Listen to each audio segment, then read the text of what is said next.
Hello mga mare, for today's video, aalis na nga tayo ngayon. Samahan nyo nga kami bumiyahe ng 1.5 araw mga mare. Dito nga tayo ngayon sa Maytugo, dito kasi yung sinakyan namin papuntang Bacolod. Magbabarko nga muna kami papunta dahil napakamahal nga ng ticket. Biglaan din kasi yung pagpunta namin, ilang araw lang nung nagbook kami. At eto nga, nandito na nga kami sa loob, waiting na nga lang kami dun sa may shuttle bus. Grabe mga mare, napakahirap bumiyahe. Lalo't 5 bag nga yung dala namin, tapos may 3 maliliit na bata pa kaming kasama. At ayan, habang naghihintay nga kami ng shuttle bus, kumain muna sila at dumating na nga rin to. Buti nga talaga may shuttle bus na available dito papunta dun malapit sa barko. Hindi na kami mahihirapan magbitbit. At eto nga yung barko. Bago nga sila magpaakyat sa barko, may ganyan ngang aso na tumitingin sa mga gamit. First time ko nga lang din pala magbabarko mga mare, kaya excited nga din ako, pati yung mga bata. Ang maganda nga lang din dito sa barko, mababait yung mga staff nila dahil inaalalayan nga nila yung mga bata habang paakyat at papasok sa loob. Sa mga oras nga na to, napapaisip ako dahil baka nga maburyo yung mga bata dahil napakatagal nga namin mag-i-stay dito. At bago ko nga kayo itur mga mare, nandito na nga pala kami sa loob. Meron nga palang nag-iikot na ganito, nagdadala ng mga pagkain, binibenta nga rin pala yan. Ito nga pala yung accommodation namin. Tignan nyo naman ako dyan mga mare, tuwan-tuwa ako dahil first time nga natin. Bali tourist class nga pala yung in-avail namin na ticket, kaya konti lang kami dito sa kwarto. Ito nga pala yung meal na nabili namin, nasa 169 pesos ata yan. May kasama na nga siyang dessert. Pag nag-avail ka nga ng ticket dito mga mare, may free meal na nga siya ng lunch at saka dinner, depende nga sa pag-i-stay mo. Maganda nga sa pwesto namin, katabi nga lang namin tong CR kaya hindi kami mahihirapan. At dahil nga common CR to, hindi na ako nag-expect ng masyadong maganda, pero kahit pa paano malinis naman. Tungkol nga pala sa meal namin mga mare, hindi kasi kami umabot dun sa free meal ng dinner nga yung araw na yan. Dahil hanggang 8 nga lang yung dinner nila, tapos 9 PM nga ang alis namin. At eto nga mga mare, pumasok tayo sa loob at umakyat tayo para maipakita ko nga sa inyo. Umpisahan nga natin dito sa may view deck, sa may labas, sa may taas nga ng barko kung saan mo pwedeng makita yung mga dagat. Sinama ko nga tong anak kong babae at naiwan nga sila Tibor dun kasama yung dalawa dahil wala nang magbabantay sa kanila. At etong anak kong nagpresentang pipicturean niya daw ako at saka ibibideo. Tignan nyo naman yung ginawa sa akin. Kagaling talaga na bata, hindi ko na nga pagkakatiwalaan to sa pagbibideo. Akala ko talaga maganda yung pinaggagawa niya. Pagtingin ko sa cellphone ko, puro mga nakasum nga yung ginawa niya. At sa mga oras nga na to mga mare, hindi pa nga umaalis yung barko namin dahil maaga pa nga. Parang nasa alas 8 pa nga lang to. Tapos 9:30 nga yung departure namin, nakalagay sa ticket. At pagbalik nga dun sa room namin, eto nga pala yung madadaanan nyo. Kita nyo tong maliit na tutuwang-tuwa. Bali ay yung maraming tao nga na parang food court. Ayan nga yung pinagka-claiman ng mga free meal. Para nga siyang food court. Pwede nga rin kayong mag-dine in dyan. Pwede rin kayong bumili ng pagkain. At dyan nga sa may harapan na parang may stage, gabi-gabi nga palang may live band dyan. Pwede ka nga rin palang kumanta dyan. May video okay nga din pala. Paglagpas nyo nga dyan sa may Island Fiesta, ito nga yung makikita nyo, mga tindahan. May mga stall nga rin ng pagkain dyan. Kung sakaling magutom kayo at wala pa nga yung free meal natin. At eto may quick mart nga. Nakakatuwa at may salon nga rin sila. Ito na nga yung tourist class. Pagpasok nga ng room namin, hindi pa siya kwarto. Marami pa nga yan, iba't ibang klaseng kwarto sa loob. Pero puro tourist class lang yan. Bali, ito nga mga mare yung papasukan nyo bago nga kayo makarating sa may room natin. Nasa bandang dulo nga pala yung sa atin mga mare. Tapos ito nga pala yung toilet ng lalaki. 2 cubicle nga pala yan mga mare. 2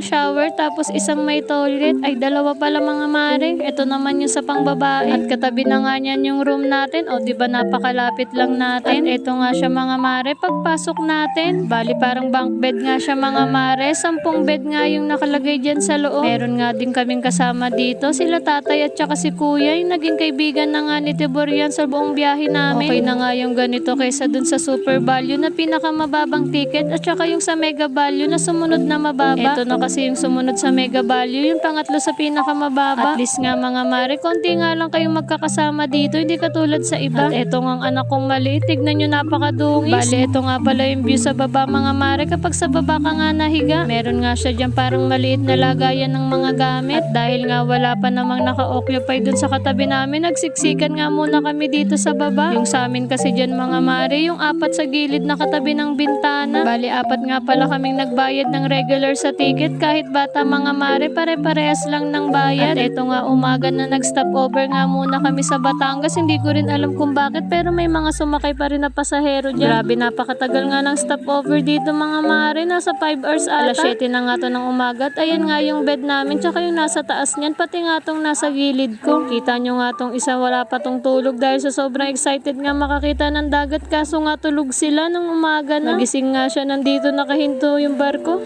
At eto nga ako mga mare, kagigising ko lang din halos. Kinuha na nga ni Tibor yung pagkain namin. Eto nga pala yung free meal niya. Bali 4 yung free meal natin ngayon mga mare. Ang kaso nga lang dito, kapag ka iti-take out mo nga at dadalhin sa kwarto, may bayad nga yung packaging nila, 9 pesos. Pero kung magda-dine in ka nga dun sa Island Fiesta na dinaanan natin kanina, wala namang bayad yan. At yung noodles nga pala mga mare na to, dala nga pala namin yan. Libre naman yung mainit na tubig sa barko. May kasama nga rin pala tong dessert na ganito lang kaliit, pero okay na to mga mare. Syempre may tig-isa kami dyan. Oo nga pala mga mare, eto nga pala yung view kapag umaandar na nga yung barko. O diba mga mare, napakaganda. Sobrang nakaka-relax, kaya feeling mermaid ka talaga dito. Kung ganito nga lang lagi yung view, hindi mo talaga mapapansin yung oras. Kung wala lang kaming kasamang bata, baka puro tulog na lang din yung ginawa namin. At eto nga, tinawag na ako ng kalikasan. Hindi ko nga alam kung lalabas siya o hindi. Tignan nyo naman kasi yung view dito habang dumudumi mga mare, parang nakakahiya talaga. At eto nga yung view kapag nakahiga ka dun sa may bed namin at pag tumayo ka sa umaga, yan nga pala yung makikita mo. O diba mga mare, sobrang ganda. Nakaka-amaze lang talaga. Ngayon mo makikita yung mga ginawa ng Diyos. Grabe, sobrang na-appreciate ko talaga yung mga ganitong view. Ma-nature kasi talaga akong tao mga mare. Bale, itong free meal na to mga mare, lunch na nga pala to. Yung kanina nga natin, breakfast nga pala yun. At tara, i-check natin kung anong laman. Chicken curry yata to mga mare. Hindi ko na rin maalala at may konting mixed vegetable nga. Nag-aakit na nga lang kami mga mare ng pagkain kahit nga may bayad.